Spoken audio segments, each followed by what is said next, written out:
Hi, good evening, everyone. I'm McKenna. I'm the owner of Murder by the Book in Houston, Texas.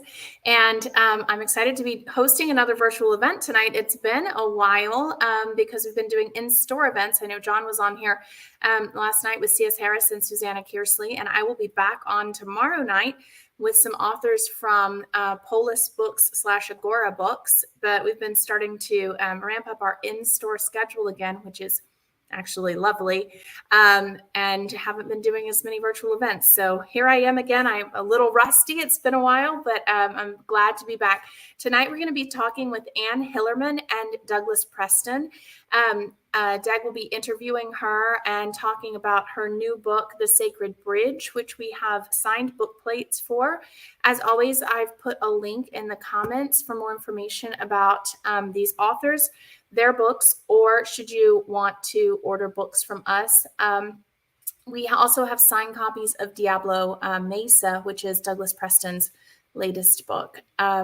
So don't be shy. We'll get to the audience questions in just a little bit.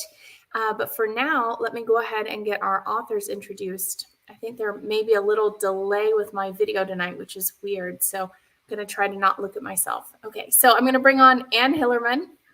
Hi, Anne. How are you? Good. Thank you so much for having me tonight. I'm really excited about this. Of course. I'm thrilled to be able to chat with you. Let me go ahead and do your official bio really quickly, and then we'll bring on Douglas. So Anne Hillerman grew up with the stories her father, New York Times bestselling author Tony Hillerman, brought home from his work as a journalist and later as a fiction writer. His storytelling and a deep love of reading, inspired by both her parents, led Anne to her own career as a journalist and nonfiction writer. After Tony's death in 2008, Anne felt the loss of his beloved characters as deeply as his fans did. His fans' passion for those stories inspired her to give Tony's characters a second chance at life and to develop one of his minor characters, Chee Manuelito, into a central protagonist. As I said, her new book is The Sacred Bridge, and we do have signed book plates. I will say also we are all big fans of this series in the store and have recommended it for years for those people who read and loved your dad's book. So it's lovely to talk with you tonight. Thank you. We're also joined by Douglas Preston. Hi, how are you this evening? I'm good, thanks. Thanks for having me. Thank you for being here. I always joke that my favorite person on these virtual events is our guest moderator because they do my job for me. So we appreciate you being here this evening and chatting with Anne. As I mentioned previously, you have a recent release out as well, Diablo Mesa, and we have signed copies of that too. So information in the comments if those of you watching want to order that. So the bio I have for you tonight is for both you and Lincoln Child. So it's a shared one. Forgive me for that. But since Diablo Mesa was the most recent book, this is what we had listed on our event page. So the thrillers of Douglas Preston and Lincoln Child stand head and shoulders above their rivals, according to Publishers Weekly. Preston and Child's Relic and the Cabinet of Curiosities were chosen by readers in a National Public Radio poll as being among the 100 greatest thrillers ever written, and Relic was made into a #1 box office hit movie. They are co-authors of the famed Pendergast series, and their recent novels include Bloodless, The Scorpion's Tail, Crooked River, Old Bones, and Verses for the Dead. In addition to his novels, Preston writes about archaeology for the New Yorker and Smithsonian magazines. And as I mentioned, Diablo Mesa is the latest book in that series. I'm going to go away and let the two of you chat, and I'll be back on in about 35 minutes with hopefully lots of questions from those of you watching on YouTube and Facebook. You can put your questions in the live chat on YouTube or in the comments on Facebook, and we will get to them in a bit. Have fun. Thanks. Yeah, thank you very much. So Anne, I have to ask you, are you in Santa Fe now, or? Yes. Yeah. Yes, I am too. Isn't it funny that we're doing this? Yeah, we're doing it on Zoom. It is funny. So, yeah, I did a wonderful book event last night at one of Santa Fe's greatest old independent bookstores, Collected Works. And before that, I was at another independent bookstore, and I'm sure you know this store very well, Poison Pen in Scottsdale. Oh yeah, you just named my two favorite bookstores in the whole world. Well, Murder by the Book would be a close runner-up there. Of course, actually, Murder by the Book is the triumvirate of great bookstores is right there. They've had such good signings at Murder by the Book. They have such a wonderfully enthusiastic and following. It's really great to go there, and haven't been there in person in quite a while, but I hope to go there in person sometime soon. Yeah, maybe with our next new titles. Yes, but I just have to say, this is a fantastic book. I really enjoyed reading it. I mean, it's a wonderful book. Everyone listening, you've got to buy this book and read it. It's fantastic. Sorry, I'm just giving you a little plug here, but I'm not kidding. I loved it. I am such a fan of your work and of the characters that, Tony created, but that you breathe new life into, which is so interesting to me. And I was going to ask some questions about that, but before I do, I just thought I should give you a chance to talk about the book, where you got the ideas from, how you researched it. It's got wonderful settings in here, beautiful. I mean, your sense of landscape is so fabulously strong. Lake Powell, the Rainbow Bridge, some of these really remote areas. Tell us a little bit about the genesis of this book. Oh, well, thank you for asking that question. The Sacred Bridge was my pandemic book. So when I first came up with the idea, I thought, well, gee, what a wonderful excuse this will be to go to Antelope Canyon and to go to Navajo Mountain, to go to places on the Navajo Nation that I hadn't been. But then, of course, because of the pandemic, the Navajo Nation was closed. So my initial idea was to open the story at Antelope Canyon. If people aren't familiar with that, it's just a glorious, glorious, twisting sandstone landscape, wonderful magentas and brilliant yellows. It's fabulous. I thought, what a great place for to murder somebody. But because I couldn't be there, I thought, well, I still wanted to include Rainbow Bridge, and I had visited Rainbow Bridge several years before. So I thought, well, I'll just open the story in a different place, and I'll see if the pandemic restrictions loosen up a little bit. But of course, they didn't. So anyway, I always start my books with an idea of setting. That really is important to my whole writing process. And not only thinking of where the setting would be, but then actually going to that setting and walking around there and talking to people and spending the night so I can see what the night sky looks like, and maybe trying to even go 2 or 3 times so I get a sense of changing seasons, and maybe I'll be lucky enough and there'll be a storm or something. So all of that basically was denied me in the Sacred Bridge. But luckily I had been to Lake Powell before. I had seen Rainbow Bridge before. And the other lucky thing was, since this was not my first book, I had a little more confidence in myself as a storyteller, of being able to sort of switch gears in midstream and come up with something that would still be satisfying. And I guess everybody says this, but of all my books, I think this one is really my favorite. I was so glad. One reason I wanted bridge in the title was that I just love the symbol of bridges. The fact that maybe you're in a place where you're relatively safe, and then you're walking across a rushing river or a freeway or a giant crevasse or something to get to the other side, where chances are life is not as well known to you. And in this book, both Bernie and Jim Chee are in that kind of transition stage that a lot of people go through when they've done the same job for a while.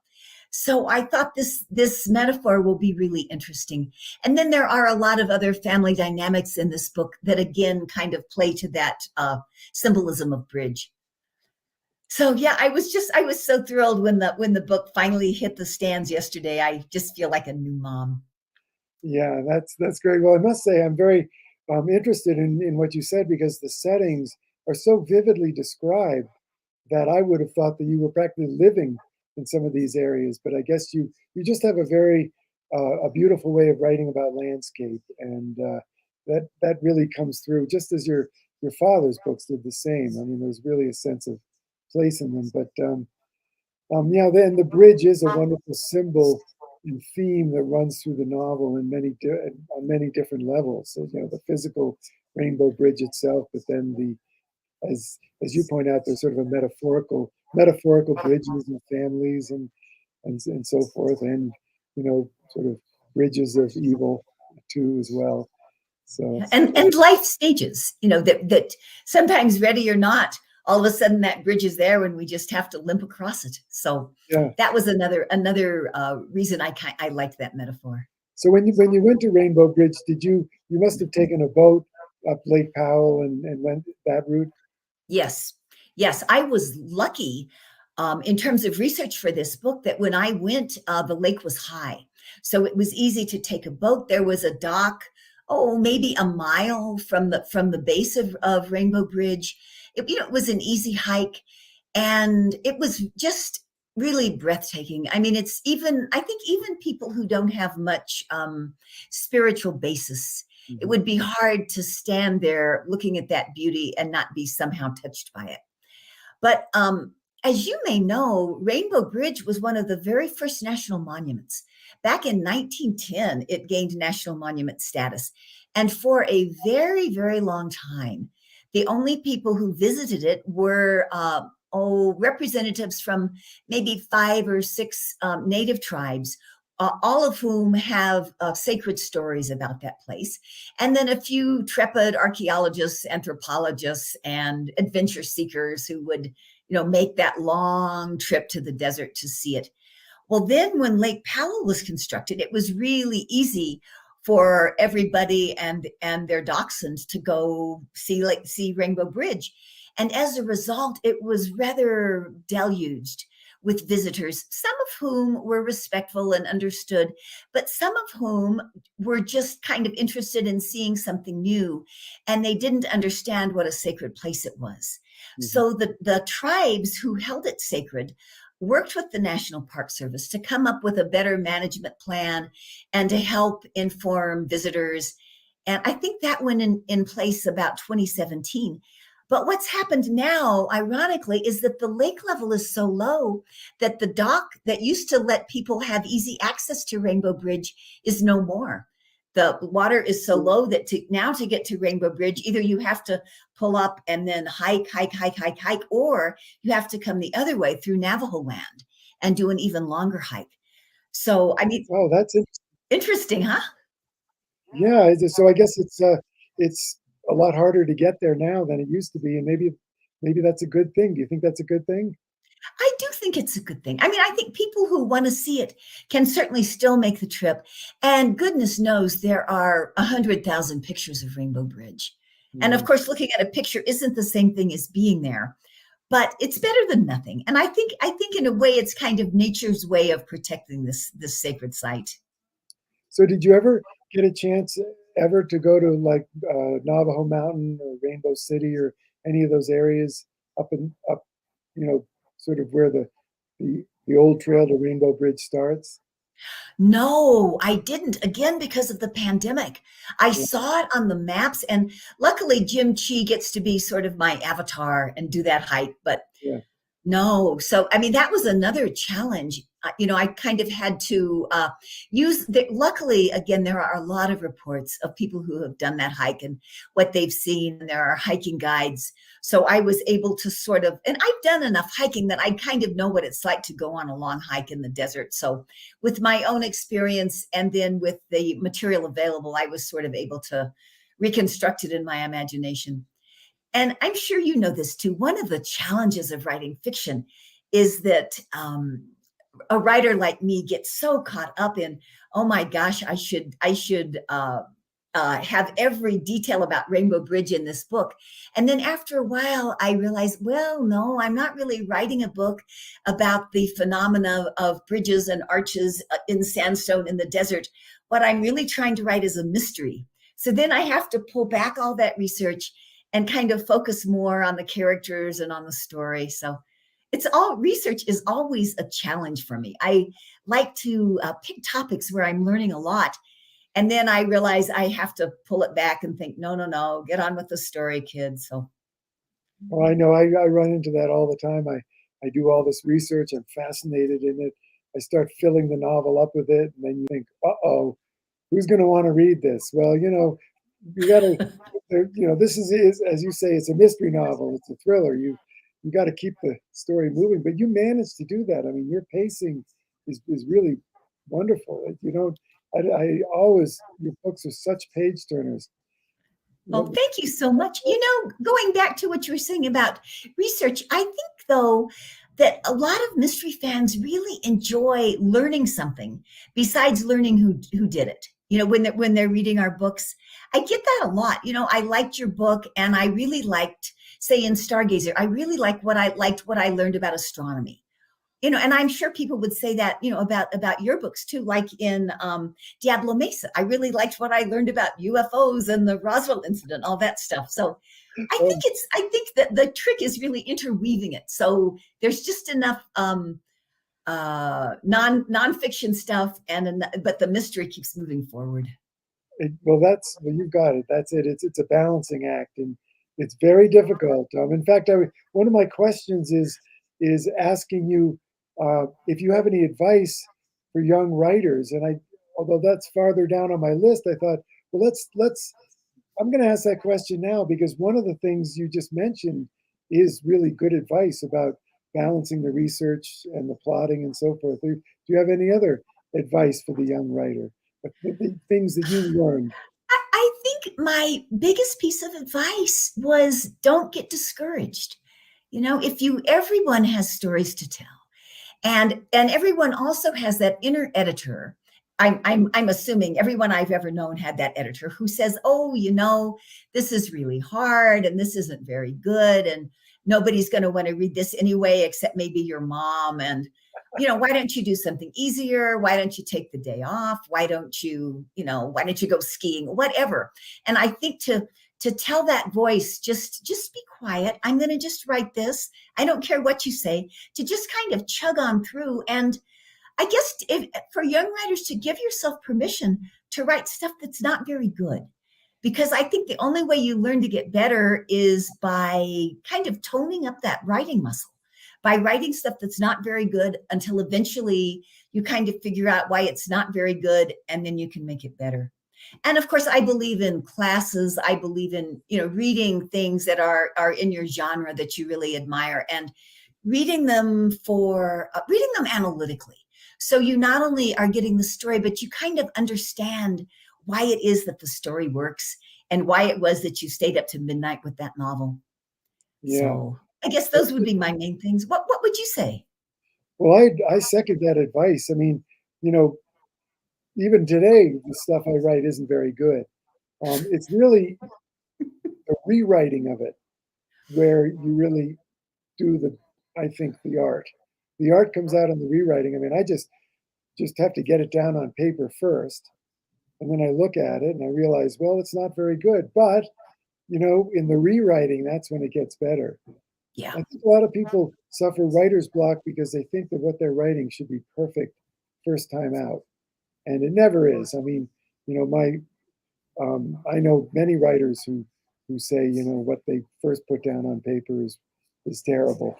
And it's really in the rewriting that it becomes something magical. Yeah. Well, it usually takes me, 50 or 60 pages before I even kind of figure out where I'm going with the story. And I used to find that so frustrating.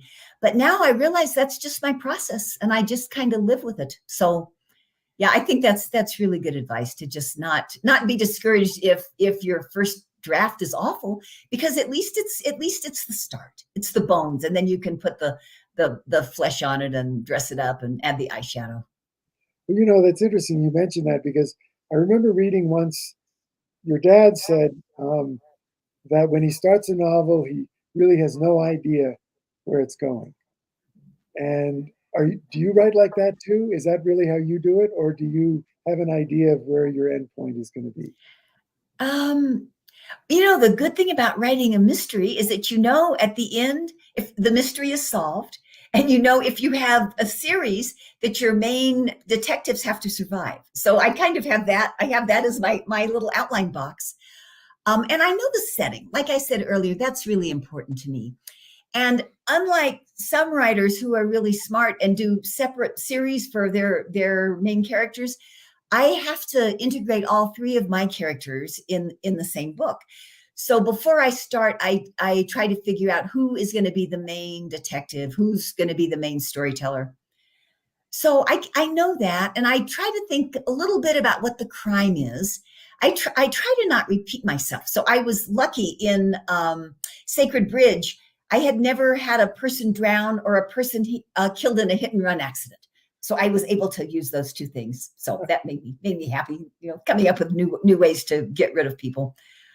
And then kind of like Dad does, I just sort of go with it and see what happens and see what the characters say and see how many cul-de-sacs there are and see how many times I get on the freeway.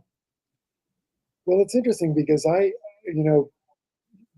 your novels really read, and your father's novels always read like they were very cleverly plotted out.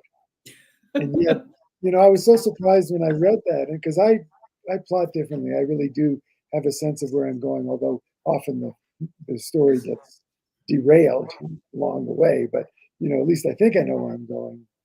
But now I had a question for you. That's something that interests me. You took this character, Bernie Manuelito. You plucked her from a kind of obscure.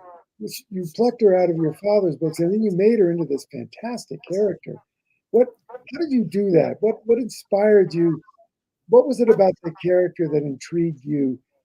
And how did you happen to build this wonderful backstory about her and everything? It's kind of, I think it's a wonderful thing. Well, I guess the seed of that was planted even before my dad died. He did a book. His second to the last book was called Skeleton Man. And in that book, Bernie and Jim Chee and Jim's friend Cowboy Dashi are going down to the Grand Canyon to find some bad guys and find some diamonds and all this stuff. And Bernie's going with them, and they're going to spend the night. It's kind of a combination of work and fun. So they get to a point in the trail, and Jim and Cowboy Dashi say, "Okay, honey, you just stay here. We're going to go down and solve the crime, and we'll see you later. And, maybe you'll hear some birds singing or something." Well, Bernie does not do that. Bernie hikes down the trail. Bernie finds this poor woman who's been kidnapped. She finds the diamonds. She finds an old shaman who helps her. She finds the bad guys. She just about has the whole story wrapped up. And as I'm reading this, I'm thinking, yay, Bernie, you go.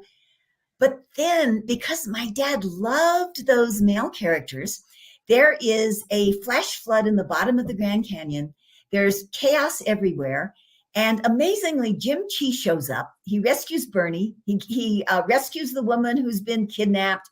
He arrests the bad guys. And anyway, so I said to Dad, he would always give me first editions of his books. And usually I just said, thank you. Or I would say, oh, I loved this scene or that scene. And I said that about Skeleton Man. But then I said, I think your readers would really enjoy seeing Bernie actually become a crime solver. I said, she did really well in Skeleton Man right until the end. And then, things happened and she had to get rescued. I said, so what do you think? You think you could use her as a detective in your next book? And we're sitting in his office in Albuquerque, and there's this long pause. And then he gives me this sweet little smile. And he says, oh, honey, what an interesting idea. And I was so lucky that Dad did not use that idea, because then after he died and after I kind of screwed up my gumption and thought, well, maybe I could write a mystery, I knew that I could never be Tony Hillerman, but I thought Bernadette Manuelito needs to solve a crime. She needs to be the hero. She needs to not get rescued, by golly. And even if I just write one book, it's going to be a book where Bernie saves the day. So that was the origin of Bernie. And the more I work with her, I'm noticing the more gumption she gets. I'm really enjoying the way she's kind of coming into her power as a woman and as a law enforcement officer. Yeah, she's a great character, really. I think I wrote in a blurb for you, a character for the ages. I mean, she's just terrific. Very interesting. I think she is the only Native American law enforcement person in detective fiction at this point. I could be wrong about that. I think there are some who find missing people, but I think she's the only one who actually works for a police department. If I'm wrong, I'm sure somebody will let me know on the chat. Well, I'm sure they will. she'd make a great character in a television series. And in fact, I just today, one of my partners in this train that we bought is George R.R. Martin, and he's the producing. I guess he's the executive producer of a television series, which he tells me is just wrapped, based on a Tony Hillerman book. I can't remember which one, or maybe more than one. But did you have anything to do with that TV series? Not much. The series that he's talking about is called Dark Winds, as a plural, and it's based partly on Dad's book Dark Wind, and partly on his book Listening Woman. Mm-hmm. And I think it'll be really interesting. It was a native cast of scriptwriters. It's been filmed in New Mexico and on the Navajo Nation. And the only thing that kind of makes me curious is that they are including Chee Manuelito in it, but they are setting the story back in the 1970s. And in my brain, Bernie wasn't really born in the 70s. So I'm wondering, but I have confidence that they'll be able to pull this off. And I'm really looking forward to it. I think it's supposed to arrive at the end of June. Yeah, that's what he said. And I understand that I mean, I would think that if it's successful, they're going to go on and do more books, and maybe they'll pick some of your Bernie Manuelito books where your character is much more developed. That would be kind of cool, don't you think? Yeah, I do. I was talking to somebody actually who'd had bad experience with a movie, and she said even if you have bad experience with a movie, you still sell more books because movies get your name out and get your stories out. So, I mean, I know movies are different than books, and I'm just have my fingers and toes crossed that it's going to be wonderful. Yeah, it's like sending your kid off to college. You don't know what kind of trouble he's going to get into, but or not. But you don't have any control over what they do, unfortunately, and a lot of times they don't do it very well, and sometimes they do it really well. How has your experience been with movies that have been made of your books? Well, Relic, they made my first novel with Lincoln Child, Relic, into the movie The Relic. And I was pretty disappointed in it, to be honest with you. I mean, I think that's probably they took Pendergast out of the movie. They dropped him from the script completely, the main character. And they said, oh, he's just too complicated. He's too eccentric. He's not a Hollywood stock character. We liked your other cop, Vinny D'Augusta, much better because, anyway, yeah. I thought it was a missed opportunity, but I think many authors do complain about but I must say at the time I had no money. I was practically starving, and that check was really welcome. I'm telling you. Yeah. Yeah. So, well, I know my dad early on, someone wanted to make a movie out of some of his early books. And so they flew him to Los Angeles and they took him to lunch and they said, well, we really like your characters, but we're thinking that instead of setting it on the Navajo Nation, we should set this story in Los Angeles. And instead of having Jim Chee as a guy, I think we should have a woman as Joe Leaphorn's partner. And at this point, I think my dad's eyes are just glazing over. Oh, God. But luckily for him, they never made the movie. So. Oh, well, they are.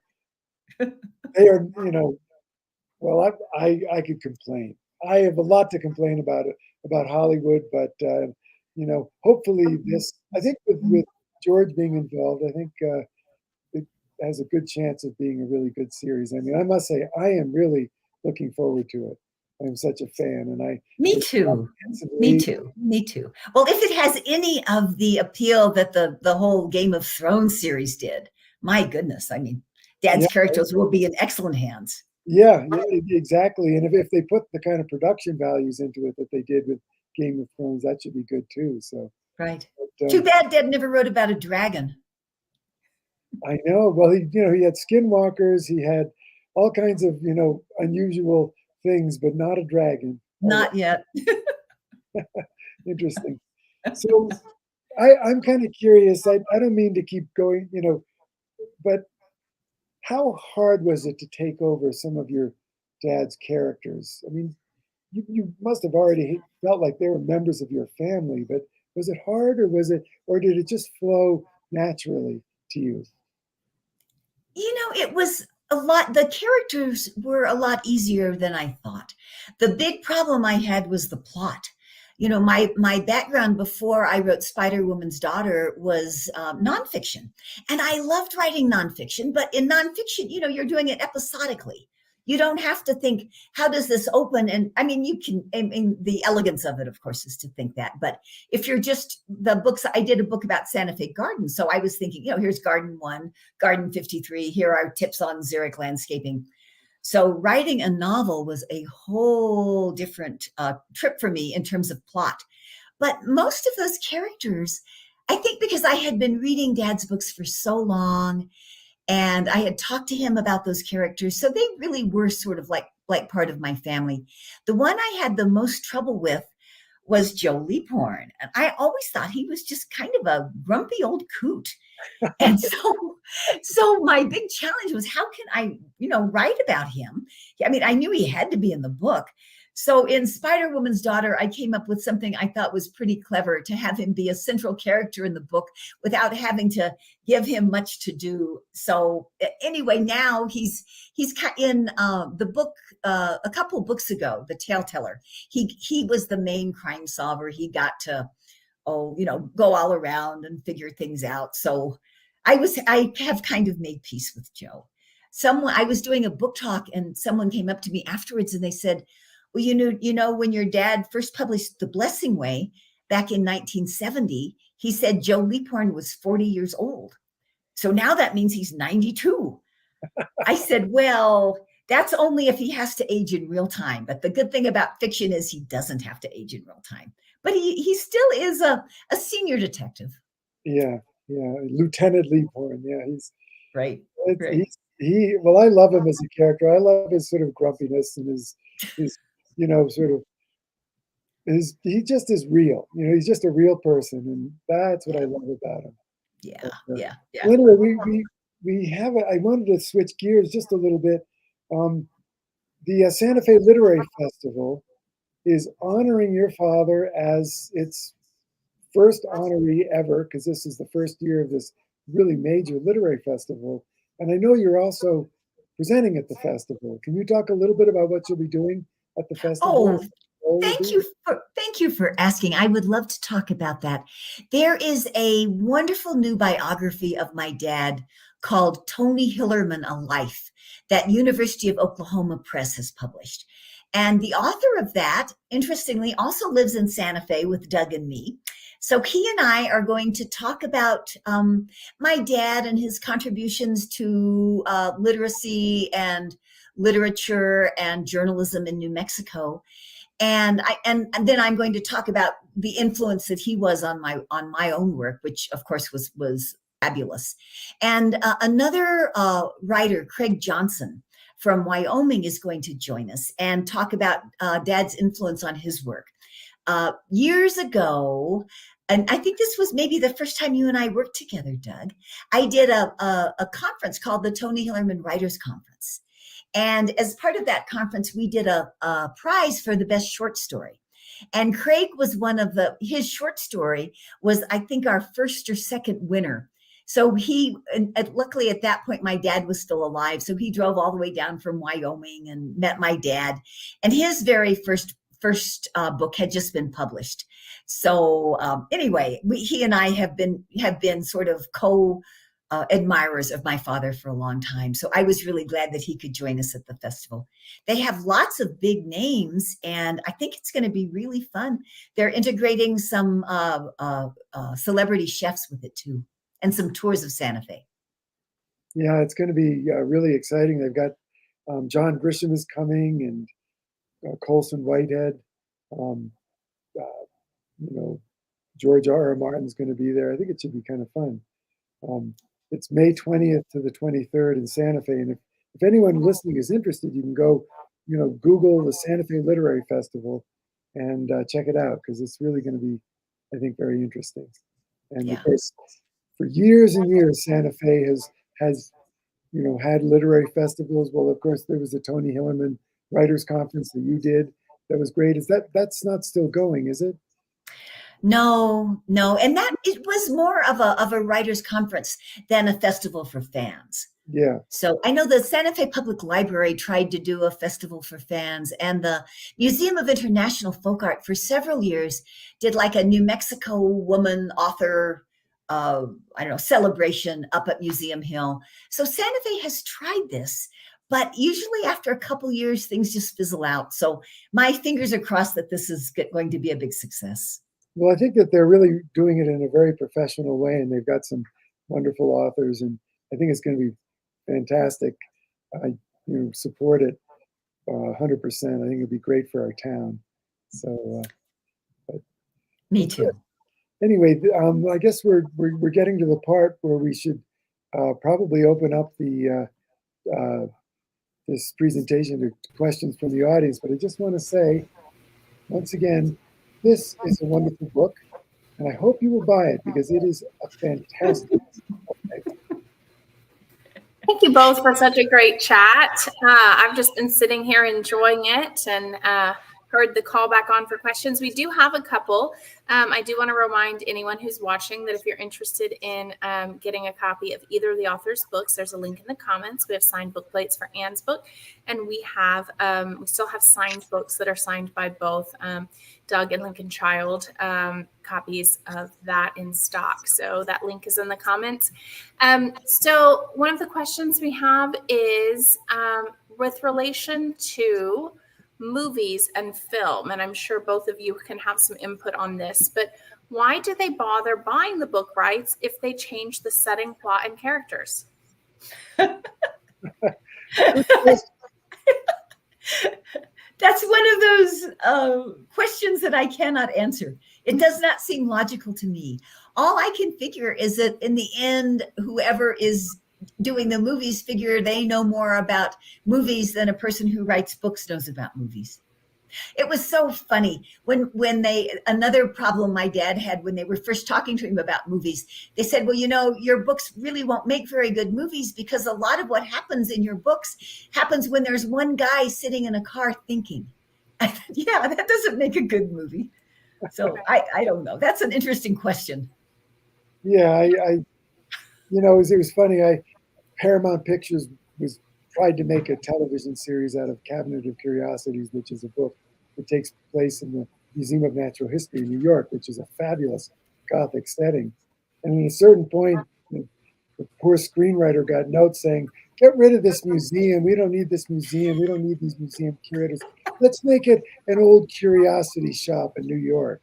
It's like, are you kidding me? I mean, these executives are not smart. I mean, they are not storytellers. They don't know, but they think because they're very successful movie executives that they're brilliant. I mean, they may be brilliant at running a business or running a movie studio, but they're not brilliant at storytelling. But unfortunately, we've seen how many times people who are very successful think that they're brilliant in areas where they're not. So it's true. It's true. It's true. So, Anne, do you have a favorite character in your series? Oh, I would have to say Bernie, because Bernie, of course, as I mentioned, was my inspiration in having the courage to think that I could continue the series. I also love Bernie's sister, Darlene. When I decided that I was going to have Bernie as my main character, I knew that I had to give her a backstory.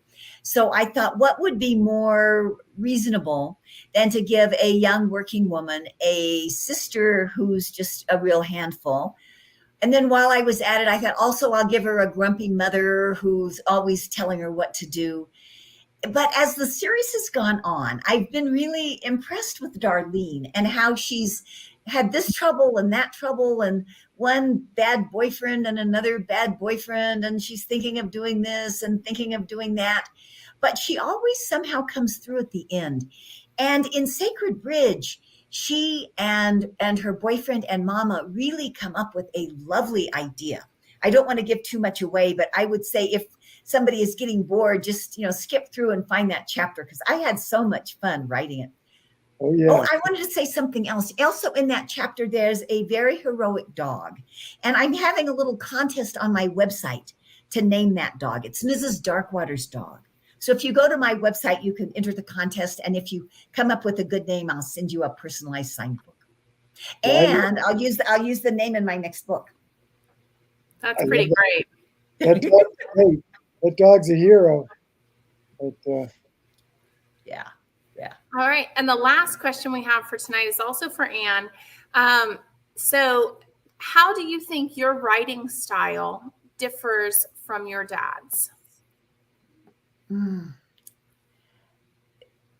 style, I would say maybe not a whole lot.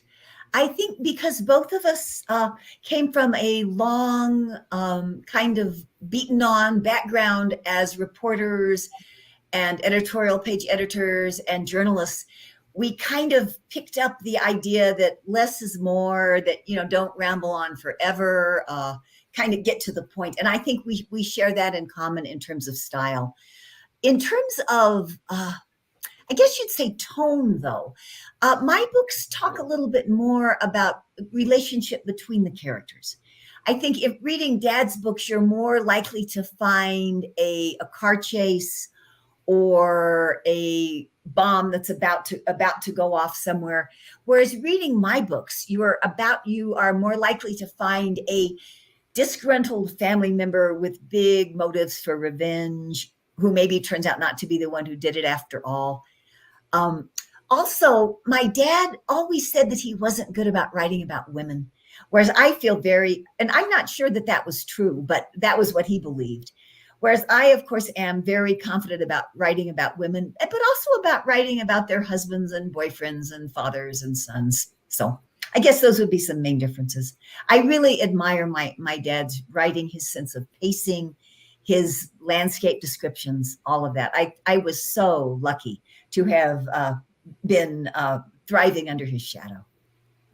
Yeah, well, we're also lucky that you're continuing the series and we get to revisit those characters and read a new installment each year. I want to thank both of you for being here tonight, and congratulations on the new book. Doug, thank you so much for being here and running such a great conversation with Anne. And I'm jealous to everyone going to that Santa Fe Literary Festival. It sounds incredible. Y'all have a great time there. But for now, I'm going to say good evening. Thanks to everyone watching, and I'm going to sign us off. Bye. Thank you. Thank you, everybody. Bye. Thank you. Bye.